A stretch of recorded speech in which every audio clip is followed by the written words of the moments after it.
Our guest speaker today is Judge Christopher Boyko, United States District Court. Judge Boyko was born in Cleveland. He is a second-generation American. His grandparents emigrated from the Ukraine. He received his bachelor's from Mount Union College and a Juris Doctorate from Cleveland Marshall College of Law in 1979. He was assistant prosecutor and then prosecutor for the city of Parma from 1987 to 1993. He was a judge in the Cuyahoga County Court of Common Pleas from 1996 to 2004. Judge Boyko was nominated to the federal judgeship by President George Bush in 2004 to a seat vacated by Judge Paul R. Mattia. He has been recognized in Who's Who in American Law since 1992. He has lectured on legal topics and authored several articles on the law. He lives in Broadview Heights with his wife Robbie and children Philip and Ashley. It's my honor to present this distinguished jurist, Judge Christopher Boyko. Everybody, welcome to United States District Court. You may wonder why I say District Court, because there's no courtroom. Well, wherever a federal judge is gavelled in, that's my courtroom. So for today, this is U.S. District Court. I want to thank the Joint Veterans Commission, the U.S. Army, and Rock Hall for having us as their guests today for the naturalization and also to celebrate, of course, Flag Day. We all just pledged allegiance to the flag. Did you ever stop and think, what does that mean, and what the American flag means to each of us? Maybe we give it a glancing thought, but maybe not more than that. So I'm going to have a couple people come up here and tell us what it means, the American flag means to them. And we'll start with my friend Alec, has his daughter here today. I believe it's Olivia. Olivia, would you please come up here?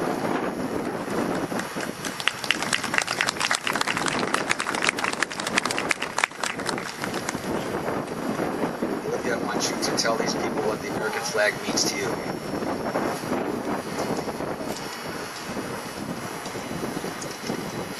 It is my honor here today to tell you what this flag means to me. The flag of the United States is one of the nation's most widely recognized symbols. Within the U.S., it is frequently displayed not only on public buildings, but on private residences. It also is used as a motif on decals for car windows and clothing ornaments such as badges, lapel pins.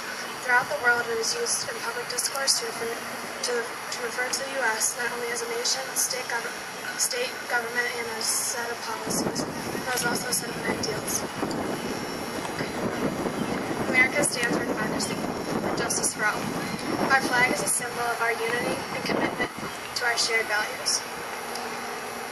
The national flag of the United States of America consists of 13 equal horizontal stripes of red, alternating with white, with a blue rectangle and a canopy, bearing 50 small white, five-pointed stars arranged in 9 offset horizontal rows of 6 stars, alternating with rows of 5 stars. The 50 stars on the flag represent the 50 states, and the 13 stripes represent the original 13 colonies that rebelled against the British monarchy and became the first states in the Union.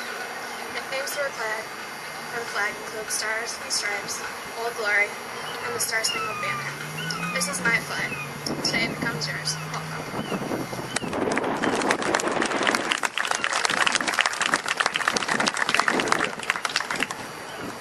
And I believe we also have one of our soon-to-be new citizens here, Mr. Federici. Is you still there? Where are you? I'm sorry. Excuse me.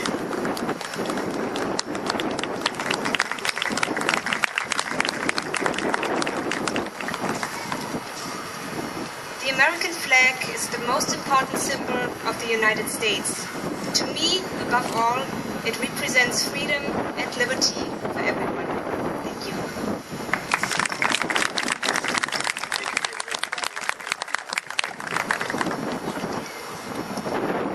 Ladies and gentlemen, as I mentioned before, most of us just glance at that flag and never really give any thought to what it stands for. Now, obviously, when we pledge allegiance, we don't pledge allegiance to the physical flag itself, but what it represents. All the ideals that we, as Americans, hold dear. What do you think of when you look at that American flag? For me, I see the United States Constitution.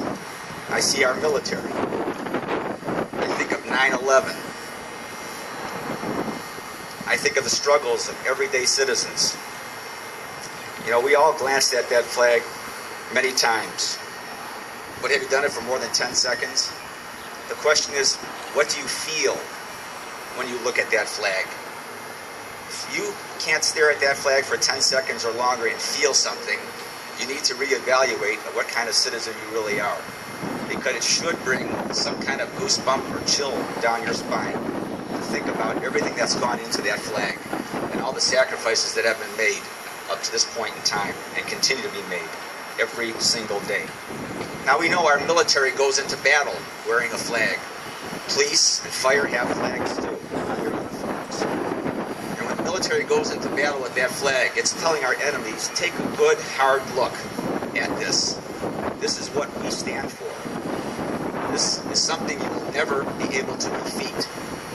No matter how fanatical you are, how determined you are, this flag will remain and the ideals behind it.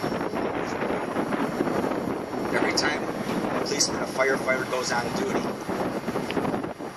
they represent what that flag stands for too. It's a commitment to the public, to this country, and to service. But isn't it fitting that we bury our service people with a flag on the casket? It's not only saying that they have served honorably for this country, but also that what this flag represents, the ideals that this flag represents, follow them to the grave. It will always remain with them forever. Now, Flag Day is not only for our military, police, or fire, it's for all of us, every single one of us. All of us should remember those ideals every time we look at that flag and live our daily lives. You know, acknowledging our flag and living by what it stands for are two different things. Please join me in choosing the latter. It's up to us to keep these ideals alive. If we don't pass them on to our children, they will forget. It's our duty to do that. I worry about what I see as a direct relationship between the increase in technology and the decrease in morals, religion, and values. I worry about that. But again, it's our job to pass those values, those morals, and even the religion on to our children so it never dies and technology doesn't take over everything in our lives. But I'm optimistic. We watch our young people nowadays, we see what they can do, we see what they're capable of. Many of them still serving in the military. But please, don't forget that it's up to us to do our job before they can do theirs.